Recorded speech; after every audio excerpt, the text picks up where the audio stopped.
आप लोग। Welcome to के आर केमिस्ट्री। आज का जो टॉपिक है वह है कोऑर्डिनेशन केमिस्ट्री। जैसा कि सारे लोग बोल रहे थे, तो आज हम लोग पढ़ेंगे क्या, कोऑर्डिनेशन केमिस्ट्री। चलिए, कोऑर्डिनेशन केमिस्ट्री से पढ़ने के पहले हम लोग कुछ चीज़ें जान लेते हैं। पहला पॉइंट, कोऑर्डिनेशन केमिस्ट्री हम क्यों पढ़ते हैं और इसकी इम्पॉर्टेंस क्या होती है और ये कहाँ कहाँ हमारे मतलब लाइफ में यूज होती है। ठीक है, तो पहला पॉइंट कि कोऑर्डिनेशन केमिस्ट्री हम क्यों पढ़ते हैं, तो इसका आंसर ये है कि कोऑर्डिनेशन केमिस्ट्री हम इसलिए पढ़ते हैं क्योंकि ये हमारे लाइफ में यूज है। इसके बिना कुछ नहीं हो सकता है। मैं आपको पूरी डिटेल बताऊंगा क्यों नहीं हो सकता है। दूसरी बात कि कोऑर्डिनेशन केमिस्ट्री हमारे लिए क्यों इम्पॉर्टेंट है और ये कहाँ कहाँ मतलब इम्पॉर्टेंट है। तो जितनी बायोलॉजिकल चीज़ें हैं बिना इसके कोऑर्डिनेशन केमिस्ट्री के नहीं हो सकते हैं। कीमोथेरेपी में भी इसका यूज किया जाता है, कैंसर ट्रीटमेंट में भी यूज किया जाता है, लेड पॉइजनिंग में भी यूज किया जाता है और बहुत सारे ऐसी चीज़ें हैं जहाँ पे कोऑर्डिनेशन केमिस्ट्री का यूज किया जाता है। नेक्स्ट चीज़ ये है कि ये हमारे लिए इम्पॉर्टेंट क्यों है, तो चूँकि ये बोर्ड में भी आता है, कंपटीशन में भी आता है। आप आईआईटी, बीटेक या कहीं एडमिशन लेते हैं तो इसके फर्स्ट ईयर में भी आता है। ग्रेजुएशन करते हैं किसी यूनिवर्सिटी से तो उसमें भी आता है। गेट की तैयारी करते हैं, नेट की तैयारी करते हैं तो हर जगह आता है। आज मैं कोऑर्डिनेशन केमिस्ट्री को दो चीज़ों में डिवाइड करूँगा। एक तो कोऑर्डिनेशन केमिस्ट्री बोर्ड के लिए पढ़ना है, वो कवर हो जाएगा उसी में। आईआईटी प्लस नीट, ये दोनों लोग भी इसको देखेंगे, चलेंगे, कवर करेंगे। ठीक, बहुत ज़्यादा इसमें टॉपिक जो है वेरी नहीं करती हैं। आईआईटी और नीट में थोड़ी बहुत टॉपिक होते हैं तो मैं उस टॉपिक को अलग से ही कवर करूँगा आईआईटी के लिए। दूसरी बात कि इस दूसरा जो हमारा टॉपिक, इसमें हम नेट के लिए कवर करेंगे, नेट गेट के लिए। तो अगर ये नेट और गेट के बच्चे देख रहे हैं तो मैं इनको बता दूं कि कुछ लेक्चर जो है कॉमन चलेंगे। कॉमन चलने के बाद मैं लेक्चर को सेपरेट कर दूंगा कि अब आपका पोर्शन ख़त्म हो गया है, नेट गेट का लेक्चर अलग से डालूंगा और आईआईटी और नीट का या बोर्ड का जो लेक्चर है ये बेसिक अलग से डालूंगा। दोनों चीज़ों को समझ लीजिए कि अभी कुछ लेक्चर कॉमन चलेंगे, मैं लेक्चर को सेपरेट कर दूंगा बाद में कि कहाँ से सेपरेट होते हैं। ओके, तो अगला अब हम कोऑर्डिनेशन केमिस्ट्री पढ़ेंगे। इसके पहले ये जाने कि इसका इम्पोर्टेंस, इसका डेवलपमेंट कैसे हुआ। देखिए, सबसे पहले कोऑर्डिनेशन केमिस्ट्री के जो फादर हैं उनको हम वर्नर कहते हैं, अल्फ्रेड वर्नर। अल्फ्रेड वर्नर को फादर ऑफ कोऑर्डिनेशन केमिस्ट्री के नाम से जाना जाता है, अल्फ्रेड वर्नर।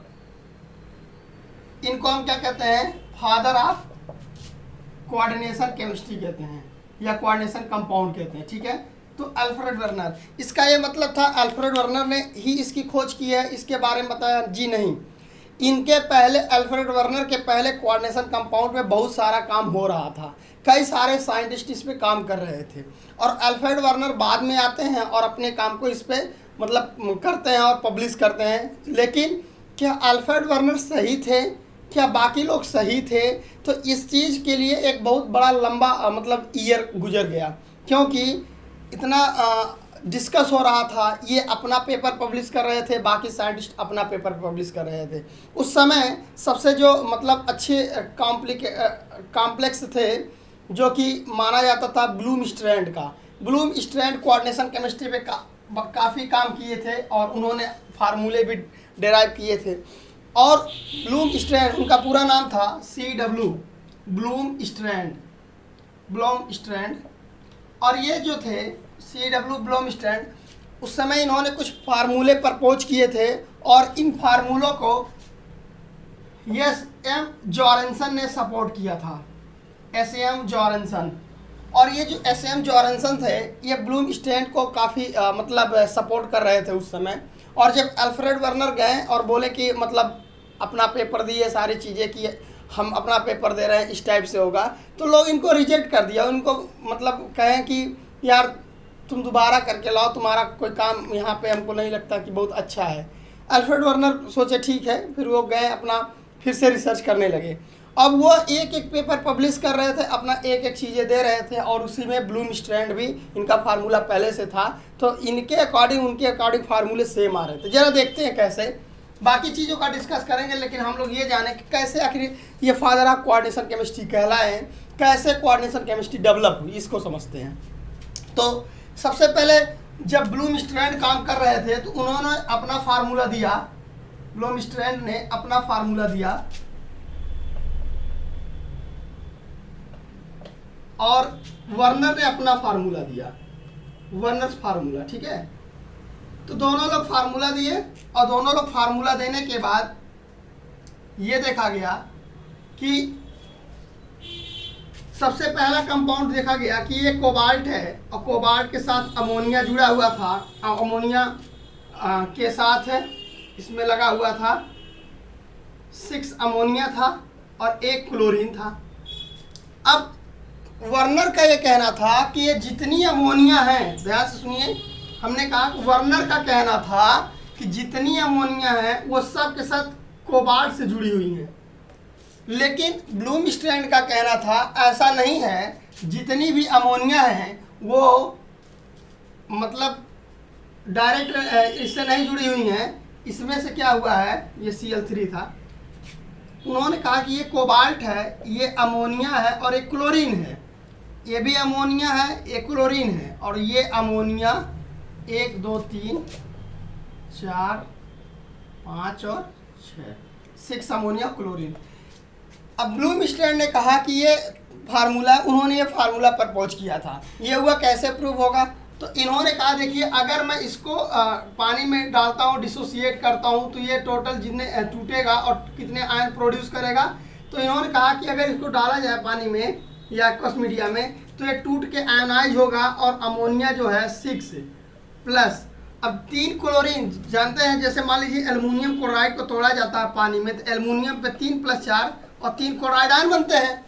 तो इसी टाइप से अगर इसको तोड़ा जाएगा तो 3 क्लोराइड आयन निकलेंगे, मतलब +3 क्लोराइड आयन निकलेंगे, और जैसे इस एल्युमिनियम पे 3+ डेवलप होता है वैसे ही इस कोऑर्डिनेशन कंपाउंड पे भी 3+ डेवलप हो जाता है, ठीक है। तो इन्होंने इस टाइप से बोला और कहे कि जैसे एल्युमिनियम 3+ को 1 आयन मानते हैं तो इस पूरे को 1 आयन से माना जाएगा, और ये 3 क्लोराइड को 3 आयन मानेंगे, 3 क्लोराइड को 3 आयन और इसको 1 आयन, तो टोटल नंबर ऑफ आयन कितने हो गए, 4 हो गए। किसने बोला, वर्नर ने बोला। ब्लूमस्टैंड से कहा गया तो ब्लूमस्टैंड पहले ही बता चुके, तो 4 आयन प्रेडिक्टेड थे, तो आपने नया क्या बता दिया, बाकी कोई चीज़ इसमें मतलब 4 आयन ये दे रहे हैं, 4 आयन, और सब कुछ नंबर ऑफ आयन्स पे डिपेंड कर रहे थे। तो इन्होंने कहा देखिए एक यहाँ से निकलेगा, एक यहाँ से निकलेगा, एक यहाँ से, 3 क्लोरीन अगर निकलते हैं तो 3 क्लोराइड आयन, और ये पूरा का पूरा जहाँ से निकला हुआ क्लोरीन और ये जो कंपाउंड बचता है एक ये पूरा आयन, जो एक ये आयन बनेगा वो टोटल के टोटल नंबर ऑफ आयन्स कितने हो जाएंगे, 4 हो जाएंगे, क्योंकि 3 क्लोराइड निकल जाएंगे और ये जो कॉम्प्लेक्स बनेगा उस पर 3 4 डेवलप हो जाएगा पूरा कॉम्प्लेक्स पे, तो टोटल नंबर ऑफ आयन्स कितने हो जाएंगे, 4। तो आप और आप दोनों लोग क्या हैं, इक्वल हो गए। इस एग्जाम्पल से दोनों लोग क्या कर गए, फेल हो गए। फेल होने का मतलब ये चैलेंज कर रहे थे इनको, इसलिए इनका चैलेंज एक्सेप्टेबल नहीं हुआ।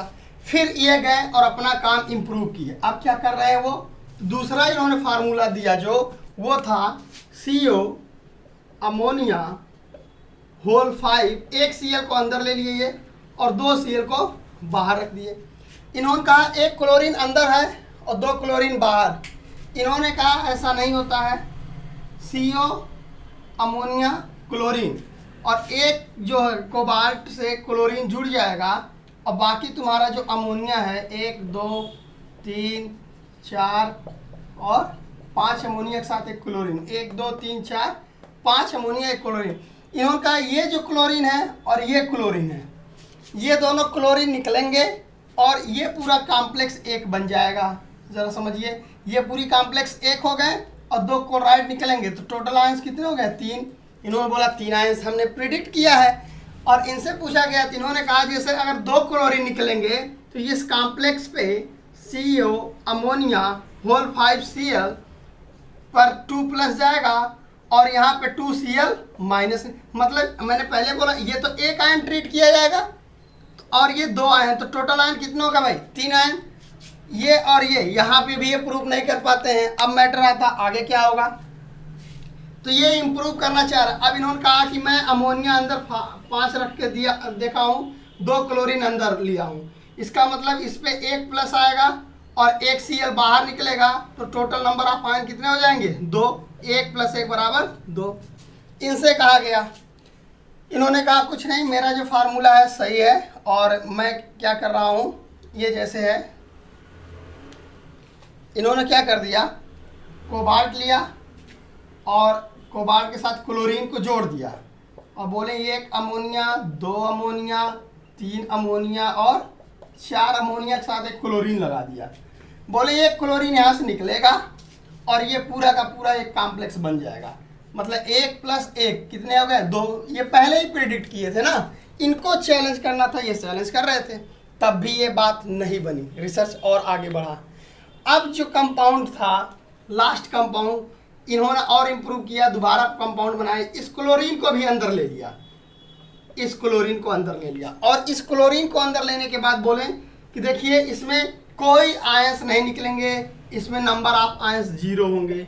नंबर ऑफ आयंस कितने होंगे, 0 होंगे, क्योंकि सारी क्लोरीन अमोनिया से जुड़ी हुई हैं और ये अमोनिया से और 3 अमोनिया जुड़ी हुई हैं, सॉरी 3 अमोनिया कोबाल्ट से और 3 क्लोरीन कोबाल्ट से जुड़ी हुई हैं। इनसे कहा गया आप बताइए, इन्होंने कहा मुझे कुछ नहीं कहना है, मैं बस एक अमोनिया को हटा दूंगा और यहाँ क्लोरीन जुड़ा ही रहेगा। तो नंबर ऑफ आयन कितने आएंगे इनके अकॉर्डिंग, 2 आएंगे, क्योंकि तब भी एक ही क्लोरीन निकलेगा और एक कॉम्प्लेक्स ये बचा रहेगा। अब इनके अकॉर्डिंग 2 आयन थे, इनके अकॉर्डिंग 0 आयन थे। इसका ये मतलब हुआ कि ये कंडक्टर होना चाहिए था, नंबर ऑफ आयंस प्रोड्यूस होते तो इलेक्ट्रिकल कंडक्टर होना चाहिए, लेकिन देखा गया कि इलेक्ट्रिकल कंडक्टर डेवलप नहीं हुआ। इसका मतलब उसमें नंबर ऑफ आयन प्रोड्यूस नहीं हो रहे थे। और वर्नर जो बता रहे थे वो बिल्कुल सही बता रहे थे कि सारी की सारी चीज़ें इस कोबाल्ट से बधी हुई हैं, जिसके कारण कोई भी ऐसा नहीं है क्लोरीन कि वो लूज हो सके, वो निकल सके। इसलिए इनका फार्मूला सही था, इनका फार्मूला गलत था। इसलिए वर्नर को कहा गया आप काम को आगे बढ़ाएं और इनकी थियोरी को एक्सेप्ट किया गया और इनके कॉन्सेप्ट को लिया गया। और वर्नर बाद में इसको एलिब्रेट किए और ऑर्गन इसको क्या किए, जब ज़्यादा डिटेल में आए, बाद में इनके सपोर्ट में पाउली आए, पाउली ने थोड़ी की इनको आगे बढ़ाया और लास्ट में फिर बहुत सारी चीज़ें आती हैं। और एडवांस तब हुआ जब क्रिस्टल फील्ड थियरी आती है, तो ऑर्गन उसको पॉपुलराइज करते हैं। तो इस टाइप से कोऑर्डिनेशन केमिस्ट्री का एक बहुत बड़ा डेवलपमेंट हुआ। और आज के दिनों में जितने काम हो रहे हैं, जितने रिसर्च हो रहे हैं, जितने अच्छे ड्रग्स बन रहे हैं, वो सारे के सारे कोऑर्डिनेशन कंपाउंड का यूज करके बन रहे हैं। कोऑर्डिनेशन कंपाउंड के साथ ही ऑर्गेनोमेटेलिक भी है, ऑर्गेनोमेटेलिक का भी डेवलपमेंट है। तो कोऑर्डिनेशन और ऑर्गेनोमेटेलिक में मतलब डिफरेंस है, लेकिन थोड़ा बहुत कुछ चीज़ें इसमें मिलती हैं। तो ये तो मैं आपको ये बताया कि कोऑर्डिनेशन डेवलप कैसे हुआ। और यहाँ से वर्नर को माना गया कि रियल में वर्नर ही सब कुछ है, इसलिए इनको फादर ऑफ कोऑर्डिनेशन कंपाउंड की उत्पाद दी जाती है, क्योंकि इनके पहले जितने भी लोग थे वो स्ट्रांगली सपोर्ट करते थे, कॉन्सेप्ट गलत था, लेकिन वर्नर इनको चैलेंज किए और सही कॉन्सेप्ट देते हैं, इसलिए वर्नर को ज़्यादा इंपॉर्टेंस मिलती है। इसके अलावा वर्नर यही नहीं रुकते हैं, वर्नर क्या कहते हैं कि इनके 2 कंपाउंड भी बना लेते हैं वर्नर, और कहते हैं दोनों की प्रॉपर्टी अलग होती है। इस कहते हैं ये ज्योमेट्रिकल आइसोमेरिज्म शो करेंगे, एक सिस बनाएगा, दूसरा ट्रांस बनाएगा। और सिस और ट्रांस का दोनों का कलर भी अलग अलग उन्होंने प्रिडिक्ट किया था कि इसका कलर कुछ होगा और इसका कलर कुछ और होगा, ठीक है। 2 के अलग अलग कलर भी उन्होंने बताया था। तो इस टाइप से क्या हुआ, सिस और ट्रांस और डिफरेंट कलर के आधार पे वर्नर ने पूरी चीज़ों को डिटेल में बताया। और यह बोले कि ज़रूरी नहीं है कि यही, बहुत सारे ऑक्टाहेड्रल कंपाउंड बनेंगे और ये उसी तरह बिहेव करेंगे जैसे ऑर्गेनिक केमिस्ट्री में कायरल कार्बन बिहेव करता है, ऐसे ही कोऑर्डिनेशन केमिस्ट्री में ये मतलब ऑप्टिकल आइसोमेरिज्म शो करेंगे, dextro and levo rotatory show होगी, जिसको जॉरेंसन ने भी सपोर्ट किया, जॉरेंसन ने भी इस पर काम किया, ऐसी बात नहीं है। तो ये जब डेवलप कर गए तो इसको बहुत सारे लोगों ने फिर एडवांसमेंट इसका किया और तब कोऑर्डिनेशन को एक आधार मिला, एक अच्छी चीज़ मिली, तब कोऑर्डिनेशन केमिस्ट्री डेवलप होती है। अब हम लोग बात करते हैं कोऑर्डिनेशन केमिस्ट्री की और इम्पोर्टेंस क्या है, क्यों हम कोऑर्डिनेशन केमिस्ट्री पढ़ते हैं। तो देखिए, कोऑर्डिनेशन केमिस्ट्री पढ़ने के लिए मैं आपको सबसे पहले ये बताऊं, आप सबको पता होगा कि क्लास 11th में जब हम लोग पढ़ते हैं तो वहाँ पे कहा जाता है कि सिस्प्लेटिन एंड टेक्सॉल, नाम बता दे रहा हूँ, लिखा जाता है सिस्प्लेटिन एंड टेक्सॉल। इनका यूज किया जाता है क्या करने के लिए, कैंसर ट्रीटमेंट के लिए, कैंसर ट्रीटमेंट के लिए। तो मैं आपको बता दूं, ये जो सिस्प्लेटिन और टैक्साल होते हैं, टैक्साल को नहीं लेकिन सिस्प्लेटिन एक ऐसा कंपाउंड है, कोऑर्डिनेशन कंपाउंड है, ठीक है। तो सिस्प्लेटिन ये ऑर्गेनिक कंपाउंड है और ये सिस्प्लेटिन क्या है, कोऑर्डिनेशन कंपाउंड है। तो सिस्प्लेटिन का यूज कहाँ किया जाता है, कैंसर ट्रीटमेंट में। इसी टाइप से एक कंपाउंड होता है निकिल EDTA, ठीक है। तो आता है क्या, निकिल EDTA, और निकिल EDTA इसमें 4- चार्ज होता है, इसमें 2-, ठीक। तो निकिल EDTA जो कंपाउंड होता है ये भी ब्रेस्ट कैंसर में काम आता है। ये भी कहाँ काम आता है, ब्रेस्ट कैंसर में काम आता है। और इसी टाइप से जो EDTA होता है, EDTA जो होता है ये EDTA लेड 2+ को क्या करता है, कंबाइन कर लेता है, सॉरी लेड 2+ को कंबाइन करता है और बनाता है lead EDTA compound, lead EDTA compound बना लेता है। और ये जो लेड EDTA कंपाउंड होता है, तो ये जो कंपाउंड होता है लेड EDTA बना लेता है। तो ये जो लेड, जब किसी के अंदर लेड की पॉइजनिंग हो जाती है, ठीक है, लेड की पॉइजनिंग हो जाती है, तो उसके लिए हम क्या करते हैं, EDTA का यूज करते हैं, जिससे कोऑर्डिनेशन कंपाउंड उसमें भी बनता है और वो बन के निकलता है। तो वह लेड के पॉइजनिंग में भी इसका यूज किया जाता है। तो इस टाइप से अगर हम देखें, कोऑर्डिनेशन कंपाउंड का बहुत सारा यूज है। और मैं अभी तो ये ऐसी बेसिकली यूज की बात किया हूँ। अब सबसे इम्पॉर्टेंट मैं आपको बताऊँ, जो कि आपके कंपटीशन में पूछा जाता है, कंपटीशन के पॉइंट ऑफ व्यू से बताऊं, आपको पता होना चाहिए कि हम लोगों की बॉडी में हीमोग्लोबिन पाई जाती है। और हीमोग्लोबिन में क्या मिलता है, हीमोग्लोबिन एक टाइप का, मतलब उसमें भी लिगेंड होते हैं और सेंट्रल मेटल होते हैं, वह भी एक टाइप का कोऑर्डिनेशन कंपाउंड है। ऐसे लिगेंड को हम मैक्रोसाइक्लिक लिगेंड कहते हैं। मैक्रोसाइक्लिक लिगेंड मतलब जो ज़्यादा बल्की होता है, भारी होता है, जिसमें नाइट्रोजन होते हैं, ऑक्सीजन होते हैं, ठीक है। तो उनको हम क्या कर रहे हैं, मैक्रोसाइक्लिक लिगेंड कह रहे हैं। तो बहुत सारे मैक्रोसाइक्लिक हम बाद में उसका डिस्कस करेंगे।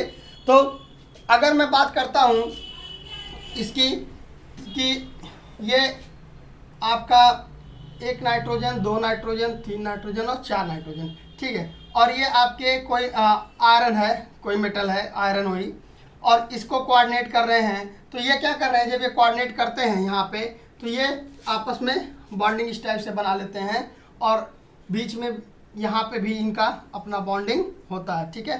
तो इस टाइप से इनकी जो बनती है, इस रिंग को कहते हैं। बहुत ज़्यादा डिटेल हमको यहाँ पे नहीं जाना है, ठीक है, बहुत ज़्यादा डिटेल हमको नहीं जाना, लेकिन इसको बस इसको समझाने के लिए अब देखिए, इसको कोऑर्डिनेट करते हैं, ये NH होगा, ये भी NH होगा, और बाकी नाइट्रोजन होंगे, ठीक है। तो यहाँ पे देखिए, ये जो आयरन होगा, अगर मैं आयरन को हटा देता हूँ तो ये जो पूरा एरिया है, ये जो पूरा बना हुआ है, और भी इसमें चीज़ें लगी होती हैं, डबल बॉन्ड, सिंगल बॉन्ड, हम उतना डिटेल नहीं जाएंगे, बस एक आपको बता रहा हूँ थोड़ा से आउटर स्ट्रक्चर। तो इस टाइप से हम देखते हैं कि ये जो मतलब बनी हुई रिंग, इसको बोलते हैं पोरफायरिन रिंग। क्या बोलते हैं, पोरफायरिन रिंग, पोरफायरिन रिंग। तो ये जो पोरफायरिन रिंग होती है, इसी पोरफायरिन रिंग में आयरन आके क्या करता है, बैठता है, और आयरन आके जब बैठता है तो इसको कोऑर्डिनेट करते हैं, तो जिसके वजह से ये पूरा बनता है क्या, मतलब हीमोग्लोबिन। तो यहाँ पे ये क्या करता है, हीमोग्लोबिन में यही पोरफायरिन रिंग पाई जाती है, आयरन के साथ एक कोऑर्डिनेटेड रहता है। तो आपसे कभी पूछा जाए कौन सी रिंग पाई जाती है, तो आप बोलेंगे पोरफायरिन रिंग पाई जाती है। दूसरी अगर मैं बात करता हूँ कि यह रिंग इसी टाइप से क्या होता है, मैग्नीशियम अगर यहाँ पे ले लिया जाता है, Mg2+, थोड़ा सा इस रिंग में चेंजेज आते हैं, लेकिन रिंग इसी टाइप से होती है। तो अगर मैं कहता हूँ क्लोरोफिल, तो Mg अगर मिल जाता है तो उसको बोलते हैं क्लोरोफिल में पाई जाती है रिंग। तो क्लोरोफिल में कौन सी रिंग पाई जाती है, उसको बोलते हैं क्लोरीन। क्या बोलते हैं उसको, क्लोरीन रिंग। तो क्लोरीन रिंग पाई जाती है, उस टाइप उसको क्लोरीन रिंग के नाम से जानते हैं, जो कहाँ पाई जाती है, क्लोरोफिल में पाई जाती है। तीसरी बात मैं करूं कि अगर इसी टाइप से कुछ रिंग मतलब चेंज होता रहता है रिंग, लेकिन हम बस आपको यहाँ समझाना चाह रहे हैं कि कौन सी रिंग किसमें पाई जाती है। तीसरी अगर मैं बात करता हूँ तो साइनोकोबालामिन, जिसे विटामिन B12 कहते हैं, विटामिन B12 में जो रिंग पाई जाती है उसको कहते हैं कोरिन रिंग। क्या बोलते हैं, कोरिन रिंग, ठीक है। जो साइनोकोबालामिन मतलब कोबाल्ट जिसमें कोऑर्डिनेटेड होता है, उसको बोलते हैं कोरिन रिंग, ठीक है। तो एक चीज़ मैं जितना बता दिया हूँ, ये बायोलॉजिकल इंपॉर्टेंस है, ठीक है। ओके, तो इस टाइप से मैंने आपको बताया कि क्लोरीन रिंग किस में पाई जाती है, कोरिन रिंग किस में पाई जाती है और पोरफायरिन रिंग किस में पाई जाती है। तो प्लीज़ आप लोग इसको याद रखिएगा, क्योंकि यहाँ से क्वेश्चन बनते हैं, आपके हर एक कंपटीशन के एग्जाम में क्वेश्चन बनते हैं। लेकिन ये बायो इनऑर्गेनिक का पार्ट है और इसको बाद में पूरी डिस्कस किया जाएगा कि ये कैसे कैसे मतलब और आगे इसका क्या एक्सप्लेनेशन दिया जा सकता है। तो इस टाइप से अगर देखा जाए ये एक बायोलॉजिकल इम्पोर्टेंस भी रहा है और मैंने आपको पहले भी बता दिया है कि इनका कितना योगदान है। मतलब अगर देखा जाए तो इस सारे चीज़ों के बिना हमारी लाइफ एग्जिस्ट नहीं करेगी। तो ये सब बहुत इंपॉर्टेंट है, क्योंकि पोरफायरिन रिंग, जिसमें कि पोरफायरिन में अगर मैग्नीशियम होता है तो हमने बोला कि मैग्नीशियम की वजह से ये क्लोरोफिल में पाया जाता है। और आपको पता है क्लोरोफिल नहीं रहेगा तो फोटोसिंथेसिस नहीं होगा, फूड नहीं बनेगा और सारी की सारी जो सृष्टि है वो मतलब चाहे प्लांट हुए चाहे एनिमल हुए सबसे क्या हुए, खाली हो जाएगी। इसलिए ये सबसे ज़्यादा इम्पॉर्टेंट होती है। क्लोरीन रिंग की बात किया कि क्लोरीन रिंग जो होता है वो किस में पाया जाता है, वही क्लोरोफिल में पाया जाता है। लेकिन क्लोरीन रिंग कहते हैं उसी टाइप का पोरफायरिन रिंग की तरह होती है, सॉरी। तो क्लोरीन रिंग जो होता है वो किस में पाया जाता है, क्लोरोफिल में पाया जाता है। और पोरफायरिन रिंग जो होता है हम लोगों के हीमोग्लोबिन में पाया जाता है। और कोरिन रिंग जो होता है वो किस में पाया जाता है, वो हमने बताया विटामिन B12 या साइनोकोबालामीन में पाया जाता है। और इसमें कोबाल्ट होता है मेटल। क्लोरीन रिंग की बात किया तो क्लोरीन रिंग में मैंने आपको बताया था कौन सा मेटल, Mg2+ मतलब क्लोरोफिल में, और इसमें आयरन मेटल होता है, ठीक है ना, पोरफायरिन में। ठीक, तो ये पूरी की पूरी कहानी हो चुकी है। अब मैं थोड़ा सा आगे आपको ये बताऊंगा कि ये कोऑर्डिनेशन कंपाउंड के इंपॉर्टेंट टॉपिक थे, लेकिन इनको और डिटेल में आगे हम लोग स्टडी करेंगे। ठीक है, अब हम लोग जो आज स्टडी करेंगे उसके बारे में कि कोऑर्डिनेशन कंपाउंड क्या होते हैं। तो कोऑर्डिनेशन कंपाउंड को पढ़ने से पहले हम लोग थोड़ी सी बात करते हैं साल्ट की। तो जरा हम लोग देख लेते हैं साल्ट क्या होते हैं। सबको पता है कि साल्ट जो होते हैं एसिड और बेस जब मिलते हैं तो उनसे बनते हैं क्या, साल्ट। ठीक है, तो एसिड बेस का न्यूट्रलाइजेशन प्रोसेस जब होता है तो साल्ट और वाटर बनते हैं। अब हम साल्ट कितने टाइप के होते हैं, क्या साल्ट मतलब एसिडिक होते हैं, बेसिक होते हैं या न्यूट्रल होते हैं। तो मैं यहाँ पे जो बात करने जा रहा हूँ साल्ट की, साल्ट जो होते हैं हमारे कई टाइप के होते हैं। जिससे पहला साल्ट है मेरा सिंपल साल्ट। अगर मैं सिंपल साल्ट की बात करूँ तो सिंपल साल्ट का मतलब होता है ऐसे साल्ट जो मतलब सिंगल साल्ट होते हैं, किसी और का उसमें इंटरफेयर नहीं होता है उनको। जैसे सिंपल साल्ट में 3 टाइप के साल्ट होते हैं। एक को हम बोलते हैं न्यूट्रल साल्ट, न्यूट्रल साल्ट को हम प्योर साल्ट भी बोल सकते हैं। दूसरा अगर हम बोलेंगे उसको बोलेंगे एसिडिक साल्ट। और तीसरी अगर मैं बात करूंगा तो इसको बोलूँगा बेसिक साल्ट, या इसी को बोलते हैं हम एल्कली साल्ट भी बोलते हैं। क्या बोलते हैं, एल्कली साल्ट। अगर मैं न्यूट्रल साल्ट की बात करूं तो न्यूट्रल साल्ट में जैसे आप कहा जाता है NaCl, KCl, K2SO4, ये सारे के सारे साल्ट ऐसे हैं जो न्यूट्रल साल्ट हैं। ये ना तो एसिडिक नेचर के होते हैं ना तो बेसिक नेचर के होते हैं। तो ये सारे के सारे साल्ट जैसे NaCl हुआ, जिसको NaCl ऐसे पोटेशियम नाइट्रेट, ये भी साल्ट है। तो NaCl को हम क्या कहते हैं, NaCl को हम सीधे बोलते हैं टेबल साल्ट बोल सकते हैं इसको। ठीक है, और जो पोटेशियम नाइट्रेट है इसको हम क्या बोलते हैं, इसको इंडियन साल्ट पीटर भी बोलते हैं। तो इस टाइप से क्या है, इन सब की न्यूट्रल साल्ट होते हैं। अगर मैं एसिडिक साल्ट की बात करूं तो एसिडिक साल्ट का मतलब जो एसिड से डेराइव्ड होते हैं।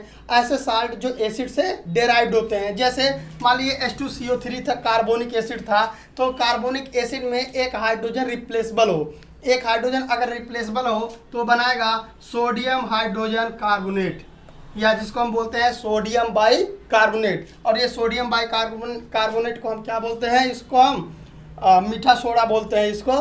तो हम अगर देखा जाए इसको, इसी को सोडियम बाई कार्बोनेट का यूज हर जगह किया जाता है। इसको बेकिंग सोडा बोलते हैं, मीठा सोडा बोलते हैं, और इसका यूज किया जाता है। इसका लगभग pH भी लगभग 11 के अप्रॉक्सीमेट होता है। ठीक है, तो एक तो ये हो गया सोडियम बाई कार्बोनेट। इसी टाइप से सल्फाइड की बात कर रहे हैं तो जितने सोडियम बाई सल्फाइड हो सकता है, सोडियम बाई सल्फेट हो सकता है। तो ये सारे के सारे कैसे साल्ट कहलाते हैं, एसिडिक साल्ट। क्योंकि SO3 जो है ये H2SO3 से, मतलब H2SO3 सल्फ्यूरस एसिड से डेराइव किया गया है। ये H2SO4 मतलब सल्फ्यूरिक एसिड से डेराइव किया गया है। तो इनमें अगर हाइड्रोजन आपको दिख रहे हैं तो ये मान के चलिए कि ऐसे साल्ट है, वो एसिडिक साल्ट है, क्लास स्ट्रेंथ की केमिस्ट्री है। ठीक है, दूसरी अगर मैं बात करूं बेसिक साल्ट की या एल्कली साल्ट की, तो एल्कली साल्ट या बेसिक साल्ट हम उनको कहते हैं जो कहाँ से, बेस से डिराइव होते हैं, या थोड़े बेसिक नेचर जब उनको वाटर में डाला जाता है तो हाइड्रोक्साइड का सोल्यूशन बना लेते हैं, उनको बोलते हैं बेसिक साल्ट या एल्कली साल्ट। जैसे अगर हम ये कहें कि हमारा कैल्शियम हाइड्रोक्साइड है, तो जाहिर सी बात है ये हमारा एल्कलाइन अर्ध मेटल का बेस है। लेकिन अगर मैं इसको रिएक्शन करा के क्लोरीन बना दिया, मतलब हाइड्रोक्साइड इसका क्या कर गया, निकल गया, क्लोरीन सब्स्टिट्यूट कर गया, तो कैल्शियम हाइड्रोक्साइड और क्लोरीन का ये जो साल्ट होता है, ये कैसा साल्ट कहलाएगा, वो बेसिक साल्ट होता है। लेकिन मैं आपको यहाँ बता दूँ केवल यही बेसिक साल्ट नहीं होते हैं। जैसे ये जहाँ आप OH देखेंगे उसको तो समझ जाएंगे, लेकिन कुछ ऐसे कंपाउंड हैं जैसे sodium sulphide Na2S, sodium sulphide कैसा साल्ट है, ये भी एक बेसिक साल्ट है। सोडियम एसीटेट CH3COONA, देखिए तो सोडियम एसीटेट ये कैसा साल्ट है, ये भी बेसिक साल्ट है। तो इनको भी आप समझिए। पोटेशियम साइनाइड ये भी कैसा साल्ट है, ये भी बेसिक साल्ट है। कैल्शियम कार्बोनेट भी कैसा साल्ट है, बेसिक साल्ट है। ठीक है, तो अब बात करते हैं बेसिक साल्ट और एल्कली साल्ट में क्या अंतर होते हैं। देखिए बेसिक साल्ट जो होते हैं ये मेनली जब किसी प्रेसिपिटेशन रिएक्शन के द्वारा कोई साल्ट बना होता है तो उसको हम बोलते हैं बेसिक साल्ट बोलते हैं। ठीक है, और जब किसी एल्कली को हम उसके मतलब एक्वस मीडिया पानी में या कहीं डालते हैं, ठीक है, तो एल्कली क्या करता है, सोल्यूशन जब बना लेता है तो उसको हम बोलते हैं एल्कली साल्ट। ठीक है, तो हम ये कह सकते हैं alkali is soluble hydroxide compound. Alkali क्या होते हैं, सॉल्युबल हाइड्रोक्साइड कंपाउंड होते हैं। ठीक है, और किसके होते हैं वो, एल्कली और एल्कलाइन अर्ध मेटल का। तो दूसरी बात हम इसको कह सकते हैं alkali soluble hydroxide compound of alkali and alkaline अर्ध मेटल। ठीक है, तो हम इनको एल्कली को बोलेंगे। और अगर मैं इसकी बात करता हूँ बेसिक साल्ट की, तो हम बोलेंगे कि any salt gives basic solution in aqueous media या इन आफ्टर हाइड्रोलिसिस। कोई भी सोल्यूशन जो क्या करता है, हाइड्रोलिसिस के बाद एक बेसिक सोल्यूशन देता है, उसको हम बोलते हैं बेसिक साल्ट, जो मेनली इंसॉल्युबल होता है और प्रेसिपिटेशन रिएक्शन से अचीव होता है। तो इस टाइप से मैंने आपको साल्ट के बारे में बताया, सिंपल साल्ट क्या होते हैं। अब मैं दूसरी बात करूंगा डबल साल्ट की। डबल साल्ट से पहले हम थोड़ा मिक्स्ड साल्ट की बात कर लेते हैं कि मिक्स्ड साल्ट क्या होते हैं। चलिए मिक्स्ड साल्ट की अगर बात करें तो मिक्स्ड साल्ट का मतलब होता है ऐसे साल्ट जिनमें दो एसिड कंस्टिट्यूएंट्स होते हैं या दो बेस होते हैं। लेकिन आप सिंपल भाषा में समझिए, दो एसिड या दो बेस को दो कैटायन हो सकते हैं या दो एनायन हो सकते हैं। ऐसे अगर साल्ट है तो उसको हम बोलते हैं क्या, मिक्स्ड साल्ट बोलते हैं। एग्जाम्पल हम देखते हैं, जैसे मान लीजिए सोडियम पोटेशियम सल्फेट। अगर मैं सोडियम पोटेशियम सल्फेट की बात करूं तो यहाँ पे सोडियम और पोटेशियम दो क्या हैं, दो कैटायन हैं। तो कैटायन क्या है, दो अलग अलग हैं। ठीक है, तो इसको हम क्या बोलते हैं, मिक्स्ड साल्ट बोलते हैं। इसी टाइप से अगर हम ब्लीचिंग पाउडर की बात करें, कैल्शियम क्लोरोहाइपोक्लोराइड, तो कैल्शियम क्लोरोहाइपोक्लोराइड में कैल्शियम में OCl जुड़ा है और क्लोरीन जुड़ा है। एक टाइप का ये आयन है, एक टाइप का ये, तो दोनों आयन क्या हैं, अलग अलग हैं। इसी की वजह से इन दोनों को हम क्या बोलते हैं कि अलग अलग आयन हैं, इनको हम भी बोलते हैं मिक्स्ड साल्ट। तो ऐसे जो साल्ट होते हैं वो भी क्या कहलाते हैं, मिक्स्ड साल्ट कहलाते हैं, और इनको भी हम क्या बोलते हैं, मिक्स्ड साल्ट बोलते हैं। तो ब्लीचिंग पाउडर मिक्स्ड साल्ट का एग्जाम्पल है। तीसरी अब मैं बात करूंगा किसकी, डबल साल्ट की। आइए अगर हम डबल साल्ट की बात करते हैं तो डबल साल्ट में देखिए सबसे ज़्यादा जरूरी क्या होता है। अगर मैं डबल साल्ट की बात करूं तो बेसिकली डबल साल्ट भी दो टाइप्स के होते हैं। ठीक है, डबल साल्ट भी दो टाइप के होते हैं। एक तो एलम साल्ट होता है और एक होता है false alum salt. False alum salt, ठीक है।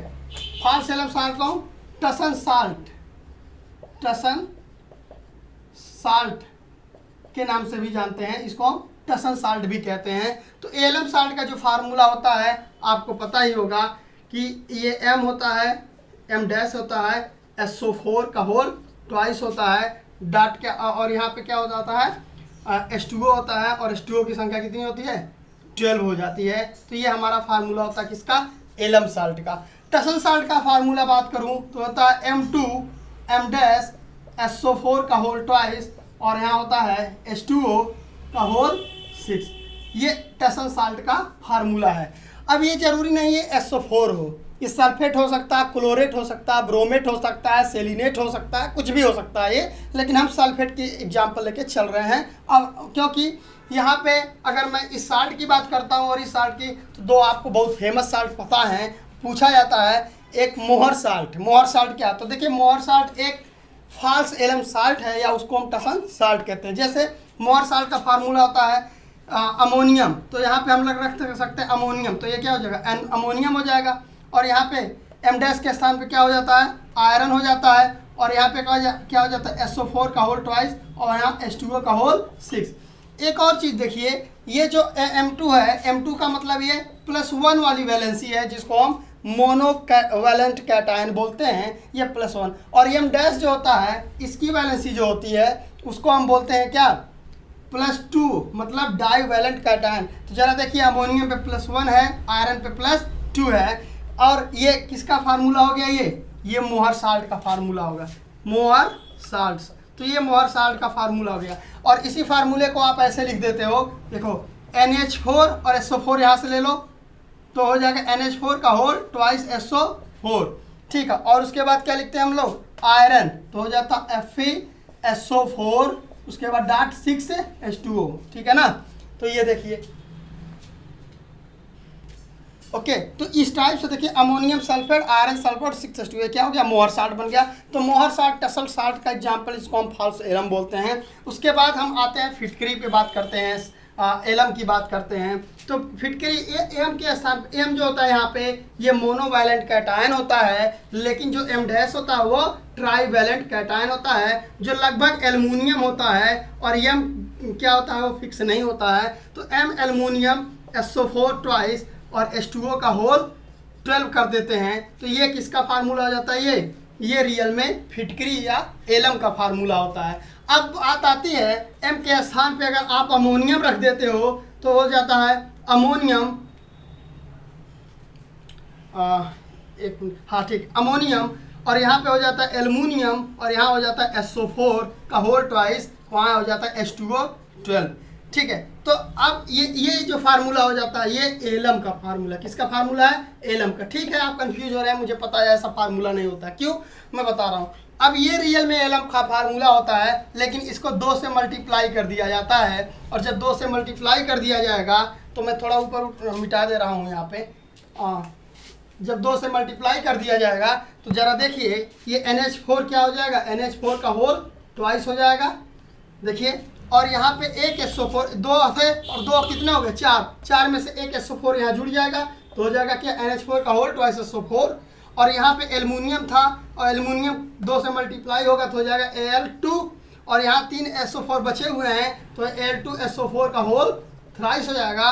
और 12 कितना, 12 दूनी 24, मतलब 24 H2O हो जाएगा। तो इस टाइप से अगर देखा जाए, तो ये जो साल्ट बनता है, ये एलम कहलाता है। ये क्या कहलाता है, एलम कहलाता है। ध्यान दीजिएगा, मैंने बोला अगर अमोनियम रख दिया तो उसको क्या बोलते हैं, हम एलम बोलते हैं। अब कुछ लोग कह रहे होंगे एलम का फार्मूला पोटेशियम के होता है सर, वो पोटास एलम होता है, वो एलम नहीं, वो पोटास एलम होता है।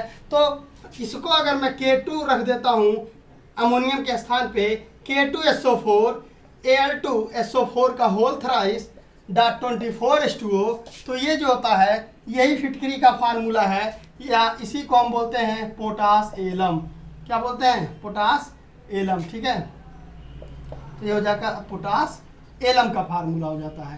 तो ध्यान दीजिएगा, ये पोटास एलम का फार्मूला हो जाता है। तो आपको समझ में आया होगा कि पोटास एलम कैसे आता है, एलम कैसे आता है, और रियल फार्मूले क्या होते हैं। तो आपको कभी फार्मूले पूछ लिए हैं तो आप ऐसे बताएंगे। तो एक तो हमने फाल्स एलम बताया, टसन साल्ट बताया, दूसरा हमने एलम बताया। और जो ये फाल्स एलम है, इसमें एक और भी एग्जांपल सूटेबल बैठता है, जिसको हम बोलते हैं क्रायोलाइट, ठीक, काइनोलाइट। तो अब जरा हम देखते हैं, उसका फार्मूला होता है, जैसे हमने पहले भी बोला कि M एक वैलेंसी वाला है, तो KCl हो जाता है, डॉट MgCl2 हो जाता है, डॉट 6H2O हो जाता है। ठीक है, तो देखिए जरा यहाँ पे +1 और यहाँ पे +2, मतलब M डैश, और ये क्या था, क्लोराइड था, यहाँ वहाँ पे सल्फेट था, सेलेनेट था, कुछ भी हो सकता था, या क्लोराइड ले लीजिए, क्लोराइड का साल्ट, तो ये भी क्या हो जाएगा, ये फॉल्स एलम की तरह ही हो जाएगा या टसन साल्ट ही बन जाएगा। तो इस टाइप से अगर हम देखा जाए तो इसका भी फार्मूला जो होता है बन जाए। ठीक है,